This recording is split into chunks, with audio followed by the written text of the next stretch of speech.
There are some places in Texas you should visit. San Antonio, Austin, Dallas, all rich in history and culture.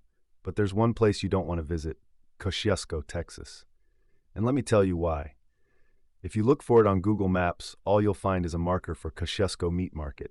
No town, no roads. It's almost like Kosciusko doesn't exist, but it does. Barely. Only a few people live there, scattered miles apart, isolated. There's an old meat market and a long-abandoned dance hall, but beyond that, not much else. Or so it seems. The legend of the Texas Chainsaw Massacre? People say it's based on Ed Gein, but locals in this part of Texas know better.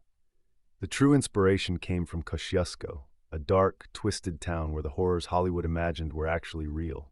Back in the 70s, a young man drove into Poth, Texas, late at night. He was bloody, bruised, and barely alive.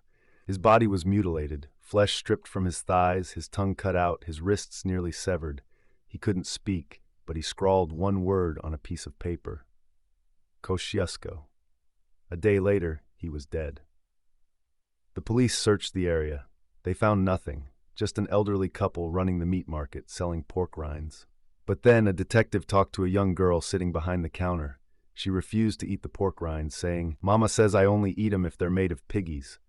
When the detective insisted they were, she shook her head and said, "No, Grandpa gets a shipment of skin every month, and while they're screaming, he takes it off and fries it." The town was investigated. Evidence was uncovered, bones, teeth, and blood-stained tools. But no one talked, no one admitted to anything. The town faded into obscurity, and eventually, people just stopped going there. But now, Kosciusko is trying to make a comeback. The dance hall is open again, the meat market has new management, and people say the pork rinds are the best around. Still, I wouldn't go there. Not if I were you.